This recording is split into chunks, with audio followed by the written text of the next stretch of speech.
हमेशा से जब भी कहीं अन्याय हो, जब भी कहीं ऐसा लगे किसी चीज़ों के लिए आवाज़ उठाना, किसी चीज़ों के लिए लड़ जाना, तो कहीं भी ऐसा हम देखते थे कि वहाँ लड़ाई लड़ते थे। या महाराष्ट्र में राजनीति कर सकते थे, बड़े बड़े पार्टी आपको ऑफर भी दे रहे होंगे, लेकिन क्या कारण है कि बिहार आए और बिहार में आप पप्पू यादव जी को ही क्यों चुने? सर, हम आपको पहले ही बोले ना कि इतनी बड़े शहर और सारी चीज़ों के बीच में दिल में समाजवाद था। सर, समाजवाद जो आज के नए लोगों से आप परिभाषा पूछिएगा कि समाजवाद क्या है, तो कुछ लोगों का कहना होगा कि राजद समाजवाद है, कुछ लोगों का कहना होगा कि समाजवादी समाजवाद है, कुछ लोगों का कहना होगा कि जनता दल समाजवाद। नहीं सर, समाजवाद किसी व्यक्ति से नहीं है। बिहार विधानसभा चुनाव 2025 पूरे बिहार में अब सरगर्मी तेज हो चुकी है। हालांकि अब तो ठंडी दस्तक देगी पूरे बिहार में, लेकिन बिहार का जो माहौल है, 243 विधानसभा सीट पर चुनाव आयोग हाल ही में अब चुनाव कराएगी। और आपको बता दें कि अभी दशहरा का सीज़न चल रहा है। दशहरा के बाद अक्टूबर में कभी भी चुनाव आयोग पहला या दूसरा सप्ताह में तारीखों का ऐलान कर सकता है और इसके साथ ही पूरे बिहार में चुनाव की शंखनाद हो जाएगी। और पूरे बिहार में आकांक्षा ये जताई जा रही है कि 2 से 3 फेज में इस बार चुनाव कराए जाएंगे।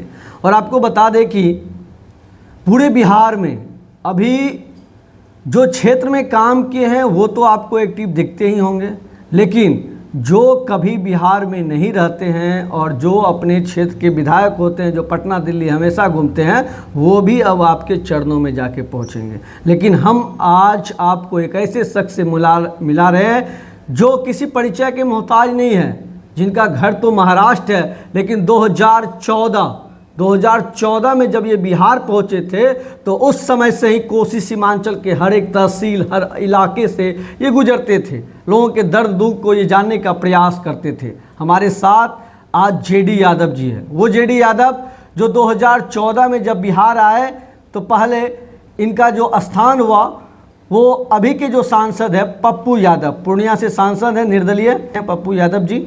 और उनको जिताने में अगर किसी युवा का सबसे बड़ा हाथ है, चाहे बनमनखी विधानसभा हो या धमधा हो या पूर्णिया की जो भी विधानसभा है, हर विधानसभा क्षेत्र में एक ऐसे शख्स जेडी यादव हैं हमारे साथ जो पप्पू यादव के वोट बैंक को बढ़ाए थे। यही वजह रही थी कि पप्पू यादव 21,000 से वोटों से जीते थे और जेडीयू के सांसद संतोष कुशवाहा को हरा दिए थे।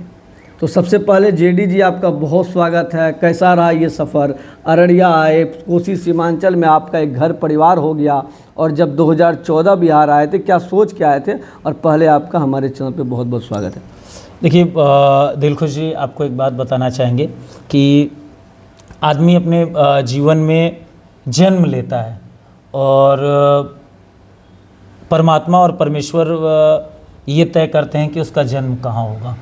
ये दुनिया की कोई ऐसे व्यक्ति और व्यक्तित्व ये निर्णय नहीं कर सकते हैं कि उनका जन्म कहाँ होगा जी। मेरा जन्म महाराष्ट्र के मुंबई साकीनाका में हुआ और ये मेरे हाथ में नहीं था सर।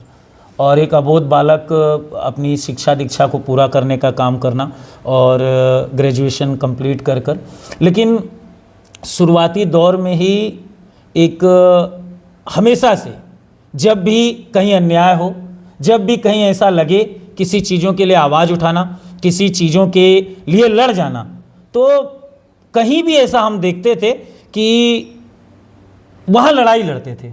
हम अपनी शुरुआती उसके बारे में बताना चाहेंगे। श्रीनिवास बगरखा कॉलेज, जहाँ पर हम NSUI के 3 साल डेलीगेट मेंबर चुनकर जाने का काम किए।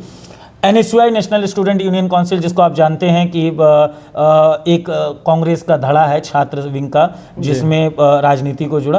तो जब भी कॉलेज में कोई ऐसा मुद्दा होता था, कोई ऐसी बात होती थी प्रिंसिपल के मैनेजमेंट के खिलाफ, सीट कोटे को लेकर, बच्चों के एडमिशन को लेकर, लाइन में परेशान होने को लेकर, सारी चीज़ों को लेकर, तो उन सब चीज़ों में हमेशा हम देखा करते थे और हमेशा लड़ाई लड़ते हुए, आवाज़ उठाकर बात करना और सारी चीज़ों को करते हुए वहाँ पर डेलीगेट मेंबर आकर, और हमेशा छात्र राजनीति। लेकिन हमेशा मेरे दिल में जब भी हमने चौधरी चरण सिंह जी के बारे में पढ़ा, जब भी हमने सोशल मीडिया के माध्यम से जयप्रकाश नारायण जी के बारे में, उनके जीवन चरित्र के बारे में पढ़ा, जानकारी ली, समझने की कोशिश की, स्वर्गीय मुलायम सिंह यादव जी के बारे में जानकारी ली, शरद यादव जी समाजवादी क्रांति की एक बहुत बड़ी मिसाल, जो कि हमारे इसी कोसी सीमांचल की मधेपुरा से सांसद रहे, लालू यादव जी एक ऐसे व्यक्तित्व के रूप में रहने का काम किए, सुशील मोदी जी वो भी बिहार की राजनीति में अपने आप में सारी चीज़ों को लेकर है। इन सब के समावेश और सारी चीज़ों के बीच में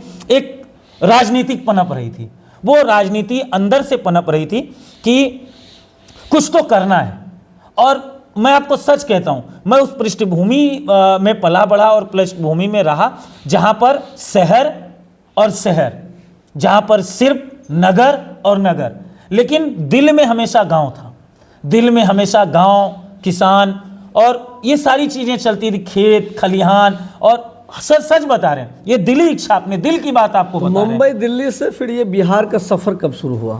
मुंबई दिल्ली से सर बिहार का सफ़र ये शुरू, हम वही आपको ले जाना चाह रहे थे कि हमेशा दिल में गांव बसता था, हमेशा दिल में किसान बसते थे, मुद्दे बसते थे, जयप्रकाश जी की क्रांति बसती थी, शरद जी के मुद्दे, लालू जी के मुद्दे, स्वर्गीय मुलायम सिंह जी के मुद्दे, पप्पू, उसी में एक राजनीति का। उस समय हमारे पास विकल्प बहुत सारे थे राजनीति करने के लिए पूरे देश में। देश की बात कर रहा हूँ, अभी बिहार और नरपत गए और सारी चीज़ों को बाद में। हम आपको बताना चाहेंगे कि ये इतनी बड़ी पृष्ठभूमि और सब में मेरे पास विकल्प भाजपा, मेरे पास विकल्प कांग्रेस की बहुत बड़ी राजनीति, मेरे पास शिवसेना महाराष्ट्र की राजनीति, महाराष्ट्र नवनिर्माण सेना राज ठाकरे जी की राजनीति, और ऐसी कई सारी राजनीतियों की पृष्ठभूमि आंख के सामने, समाजवादी उत्तर प्रदेश अखिलेश जी की। लेकिन हम ये जानते थे कि एक ऐसा बच्चा जो राजनीति में संघर्ष करना चाहता, और बड़ी सपने थे, मतलब बड़े सपने, जो कहते हैं कि चौधरी चरण सिंह जी को सपनों में अपने देखना, उनके ख्यालात को जीना,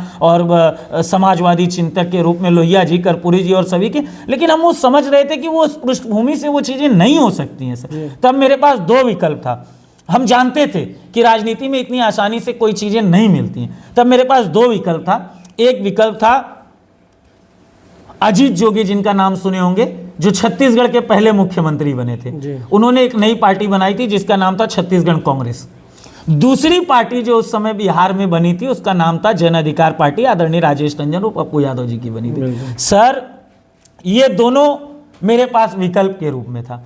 अब इस विकल्प के रूप में मैंने विकल्प को चुना जन अधिकार पार्टी, आदरणीय राजेश टंडन और पप्पू यादव। और शामिल हुए थे आप 2015 पार्टी के सर फाउंडर मेंबर के रूप में, जब जन अधिकार पार्टी की स्थापना दिल्ली में हो रही थी, 11A बलवंत राय मेहता लेन, कस्तूरबा गांधी मार्ग, आदरणीय सांसद महोदय का जो सांसदीय आवास था, वहां पर जाकर उनसे मिलकर, उनसे जुड़कर, उनसे सारी बातें, बहुत बड़ी इसके गाने सर। जेडी जी, आप चाहते तो बीजेपी का दामन थाम सकते थे, या देश की जो सबसे बड़ी तभी पार्टी थी कांग्रेस, जो अभी विपक्ष में काम कर रही है, आप या महाराष्ट्र में राजनीति कर सकते थे। बड़े बड़े पार्टी आपको ऑफर भी दे रहे होंगे, लेकिन क्या कारण है कि बिहार आए और बिहार में यादव जी को ही क्यों चुने?